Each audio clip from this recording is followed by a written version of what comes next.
Hello everyone and welcome to a very nice game that was played last year in the European Championship between Nijat, Abasov and Italian Grandmaster Sabino Brunello. Now a friend of mine sent this to me and he said, wow, look at this very nice game, and upon inspecting it I found out that it was not really what it was advertised as. Someone uploaded it as a nice checkmate in 10, that the entire game was 10 moves, when in fact it wasn't. It's only a nice variation from the game that didn't actually happen.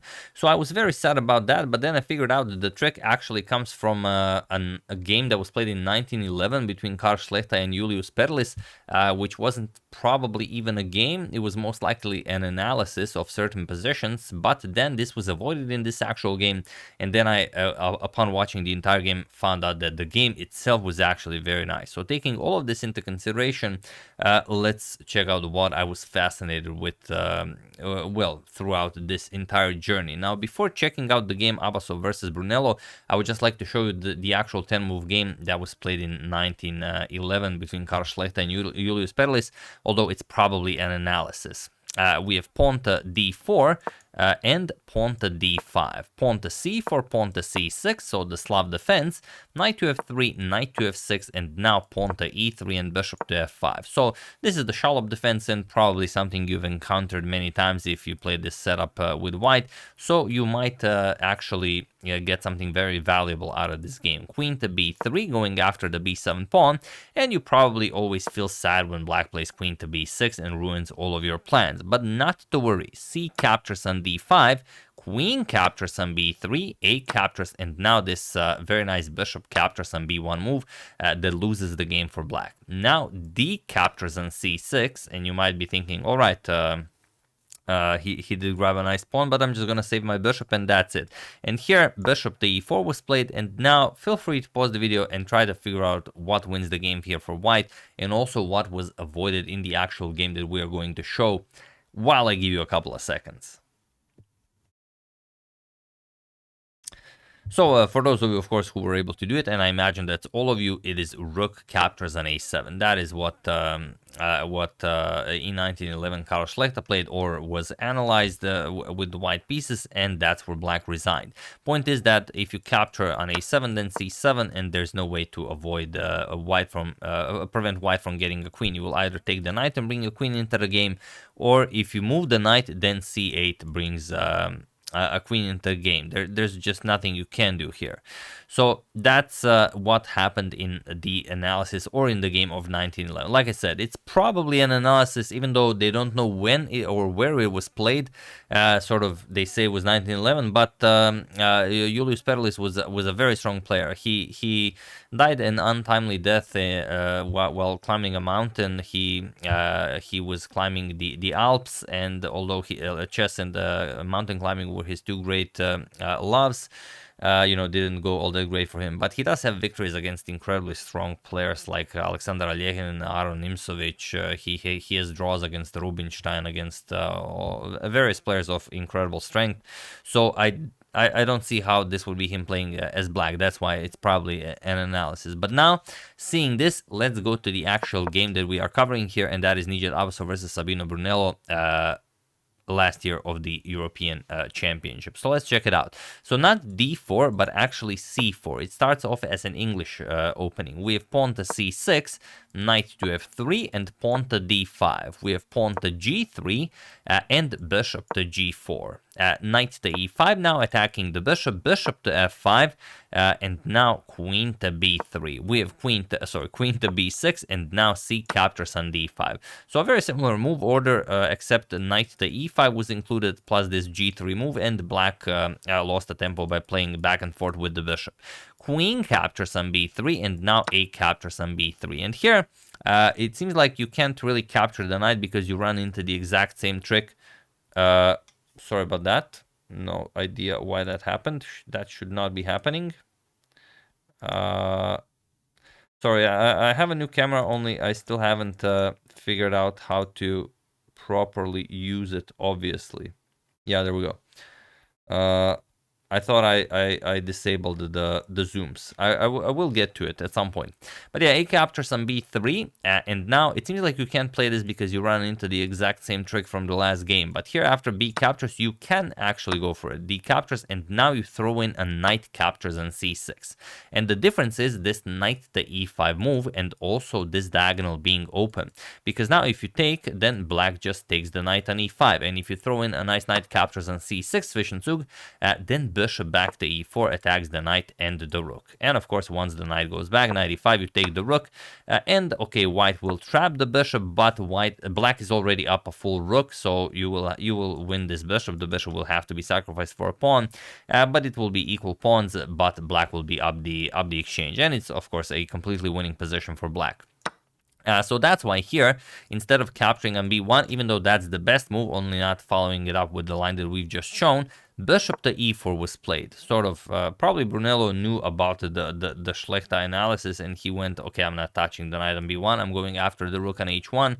But now D captures on C6 all the same. And okay, of course, he will not capture. Now it's a little bit different, but still loses. Bishop captures on H1, again runs into rook captures on A7, and now after knight captures on C6, you get rook captures on A8 check, knight to D8 only move because the knight blocks the D7 square, knight to D8, and now rook captures on D8. King captures, knight captures on F7 check, and you lose the other rook as well, and you're just down a full piece. So very interesting position where all 4 rooks left the board, but white is just up a full knight, so of course completely winning. So instead, after D captures, knight captures on C6 was played, and now pawn to F3, challenging the bishop. That will give you sufficient time to execute E4 and D4, and now knight to D4. Saying, okay, I'm going to be a little bit tricky here because knight to C2 check will take the rook on A1. But now comes rook to A4, attacking the knight and the bishop, and now just bishop captures on B1. Rook captures on D4, and now pawn to F6, kicking away the knight. Knight back to D3, and pawn to E5, attacking the rook. We have rook to C4, and here you could continue game in a few different ways, but only 2 of them really allow you to continue playing. Knight to E7, or if you just want to be done with it, you play bishop captures on D3. I mean, it's a nice bishop, and you still have the bishop pair, but if you're not going to play engine precise moves, you play a bishop captures on D3 here. But in the game, Sabino played bishop to D6, and believe it or not, the game is very, very lost. The game is very, very close to being lost for black. Now comes knight to C5. And okay, what's up with knight to C5? Obviously, we don't just want to give up a pawn, but if we take on C5, which is the top move recommended by the engine, then rook captures, and now you're in danger of your bishop being trapped here. So you have to move the bishop back, and now bishop to H3. How do you continue with black? Let's say knight e7, and now just rook to c7. And this is unplayable for black.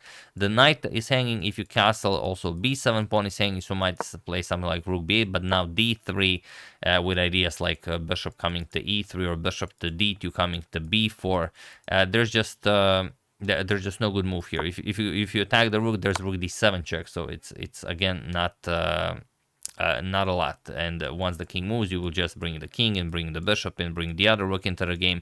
This is dead passive for black. So that's why after knight to c5, b5 was played, attacking the rook. We have rook to c3, and now knight to e7. But it doesn't help Sabino, as here comes pawn to e4. Now the bishop can no longer go back, and pawn to b4. You could also play something like a6, but then d3 right away. And the only way to save this bishop will be to put it on a2 and just hope it can remain there for pretty much ever.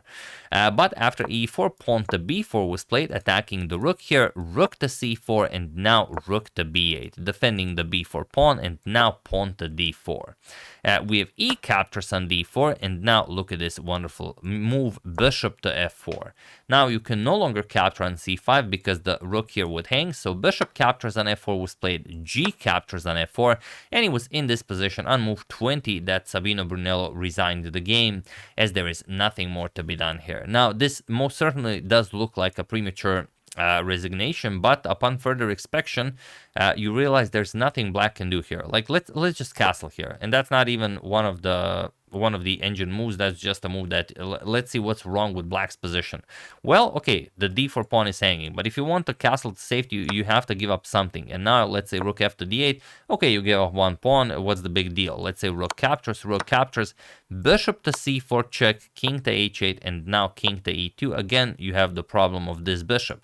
And once you defended bishop to c2, because it really doesn't have all that many squares, now just knight e6, you attack the rook to avoid any rook to c8 action on the knight. And now after the knight moves, you will play rook to c1 and you will win this bishop. So the bishop is once again lost. And even though bishop captures on b1 was not losing initially when it was played, it was losing when it was played in the actual game.